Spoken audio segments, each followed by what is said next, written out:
What's up, everybody? Couch Mills here, coming at you with a brand new Valorant video. And in this video, I'm going to be breaking down the 6 mistakes that even immortals make. In fact, these are mistakes that everyone makes, and it could be the big reason why you just can't seem to improve or climb in Valorant. So we gotta break all these down. But go to the GameLeap website right now, and the link's down below for high-quality, in-depth, advanced guides over every single agent. If you have an agent that you're really trying to perfect and master, we got high-quality, in-depth guides made just for you down below. So go check them out. But without further ado, let's jump into the video. Now, the first big problem that everyone is making basically across the board, and it's having a poor mindset about the game itself, and instead of working in the game or in the context of the game to try to win, they are constantly pissed off about it. You know, people that constantly complain about things that are basically outside of your control, whether it be the meta, whether it be Peeker's advantage, whether it be getting killed by ops, or whether it be getting flashed by breach, whatever the case may be, they'd rather complain and blame those factors on their losses rather than figure out a way to work around them. Figure out a way to bait out utilities so you don't get perma-flash. Figure out a way to take an angle so you don't get killed by an op. Don't just claim that these things are broken or busted or they're out of your control, because in a lot of ways they're not. And even if they're absolute bullshit, you still gotta find a way to win even in spite of that. At the end of the day, having that competitive mentality, that esports pro mentality, means you put improvement and winning above all of these random RNG factors. Because you think that there's finally going to be a meta that you're like happy to play, happy to grind. Well, the meta's going to always be changing. There's always going to be some busted shit that is super annoying in the game, and you still got to win in spite of that. You still got to try to do the best you can and still play around whatever broken thing that Riot comes up with next. And this is just one of the best things that you could be doing that will carry you into the future in future metas, as an extremely important point I think that you need to understand. Now, the next big mistake that a lot of players are making, even immortal players, is having Helen Keller levels of freaking communication. And really, all I mean is that your communication is absolute trash. The first and most important thing that you need to do when you're communicating is relay the information that you have as quickly as possible. You don't need some convoluted, they're back here, they're 90 degrees on the quarter side of, doesn't matter. Clear, concise. Ping it is best. If you don't have to say anything, better yet, so you don't clutter comms. But if there's some type of communication you need to actually relay to your teammates,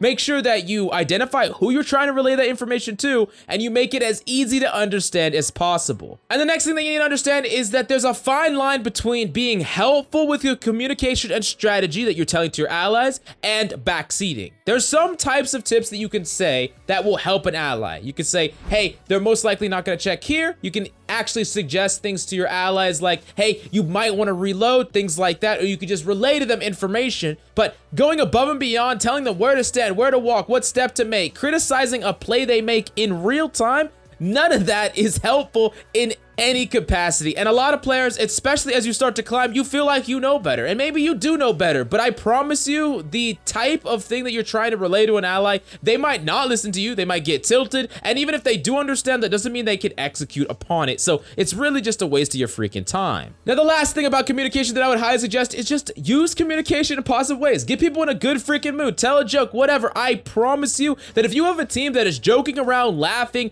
communicating really well together, no one's tilted, no one's pissed off, you are so much more likely to win that game. And I have a huge correlation between having players that are in a good mood and winning my games, and I know you will as well. Now, the next big problem that plays us all is motherfucking no, I'm just kidding. It's tilt. It's tilt. I hope by now people know not to turn my volume up too loud when I make these videos, but basically, tilt is the #1 problem that I think holds a lot of people back from playing consistent, right? You play good some games and you play really terrible others, and you don't know why. Well, a lot of times you're actually tilted, you're pissed off, and you don't even realize just how much it's affecting your gameplay. Not only does tilt affect that communication aspect, you're bringing your pissed off nature, the reason that you lost from the previous game, you had a thrower, you're up against a smurf, whatever actually happened in that game to piss you off, you take it into your next game and you're tilted. So not only are you trying to get shit done and you're playing poorly, but you're making all your teammates mad as well. You're not communicating well, everyone else is getting in a bad mood, and you lose that game when you're tilted based on a game that maybe you didn't have that much control over, but this game you did have control over. You actually just snowballed it in the wrong direction for your team because you were tilted. You gotta make sure that you can identify, even if you're just a little bit pissed off, a little bit tilted, and go take a small break, you know? Go freaking eat something, do whatever you gotta do, relax for a second, then get back into the game. Sometimes it's best to actually watch a streamer, you know, you're still thinking about the game, but you're not necessarily playing it. And then when you feel better, go right back into the game, but don't just keep queuing and queuing and queuing, especially if you keep losing over and over and over again, because even if you don't feel tilted, I promise you, you are getting progressively more tilted, especially if you're playing well. You get more tilted when you play well and you lose, or you feel like you would have been the one that could have won that game, but you messed up. Both those things, I think, tilt people more than anything else. Now, moving on to more gameplay-related mistakes, one of the big mistakes that everyone makes, even Immortal players, and they play far too solo-oriented. You know what? I get it. You're freaking nutty, you freaking are feeling yourself, and you just want to peek every angle. Well, a lot of times players will just ignore the advantage they have on the board and play towards their own solo-oriented plays. And even pros do this. We've broken this down like many times where it'll be like a 3v1 and pros will completely spread out. They'll be peeking angles like crazy and they'll get picked off one by one and they'll all die. You gotta understand that there's a time and a place for being mechanically nutty and taking these duels, and it's not all the time, every single time. A lot of times, if you play with an ally, you're gonna make getting the kills and winning the round far easier, and it's going to give you that window, that little bit of breathing room to where you don't have to be insane. Sure, if you're hitting your shots, every single shot, and you're mechanically nuts, you could pull off these solo-oriented duels and you could win. But if you play solo-oriented, and even if you play well, but the enemy team is playing well as a joint team or a duo or playing together in the way on paper that is strategically solid, you're still gonna lose. On top of that, something that you need to realize far more is if you play a little bit more reserved, you're gonna get into way more clutch-based scenarios than you would be just aggressively peeking all these angles, getting picked off a giant percentage of the time. So not only are you gonna be able to play strategically well with your team, but you're gonna get in more individual-based clutches towards the end because you are the one that is not getting picked off all that often. Then the next big mistake that a lot of players make, and this is one that I know I make all the freaking time, and it's being impatient. You know, you're playing on defense, the enemy team is not pushing anywhere, they're peeking here, they're peeking there, they're not really doing all that much, but nothing is happening. And you feel like you want to force an engagement. You want to create that opportunity for your team to get that numbers advantage, to win the team fight, but you kind of lurk up too much, you're pushing on defense or even attack where you're just trying to force something through even if it puts you at a disadvantage. You're just trying to make up the difference with your raw skill. The big problem with this style is sometimes it's gonna work. Sometimes it's gonna work great and you're gonna pop off. You're gonna bring that into the next game and someone's just gonna shut you the freak down. And what happened before, where you were the carry in a previous game, in this game, you're a freaking feeder, and it's sometimes hard to disconnect that thought process, but what I would highly suggest is make sure that you keep your patience level in check. Valorant is not a game where you're just running around, running and gunning all the damn time. If you want to play that kind of game, there are a million games like that. You need to understand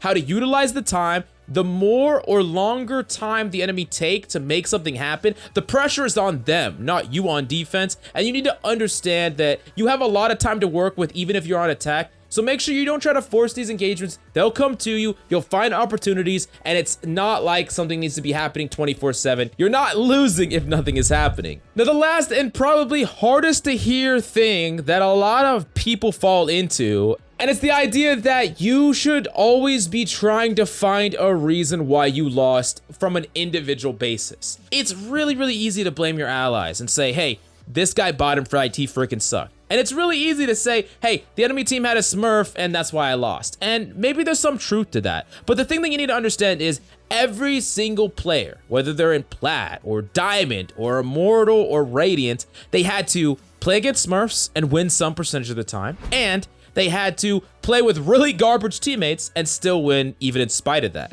Now, I'm not saying you have to win every single game, and I'm not saying that's even possible, because it's just not possible to win every single game. Even someone like Tens can't do it. You definitely can't either. But something that you do need to understand is that there's always more that you can do, and more than that, there are always big mistakes you're making in every game. I promise you that there are many, many scenarios that you made a mistake that you're just, you know, kind of brushing aside. Yeah, sure, maybe there's a whole bunch of allies on your team that made way more mistakes, right? But you can always make less. And that's a big part of climbing. It's eradicating these dumb mistakes, getting rid of them, and making yourself a better player for the next game. Like I say, you are the only constant in your game. You're the only one you can control. So throwing out these blames about people that you're most likely not going to get on your team ever again doesn't do anything to get you that next rank, and is actually really just pointless. It's going to piss you off even more than trying to channel all of that into trying to improve yourself and grind. But if you want to climb all the way up to Diamond, Immortal, and beyond, we got all the tools you need on the GameLeap website right now down below. So you gotta go check it out. Just go click the link and look around on the website. I'm sure you'll find something that you like. But that's all I got for you today. Thank you so much for coming by. I love your faces, and I'll see you tomorrow.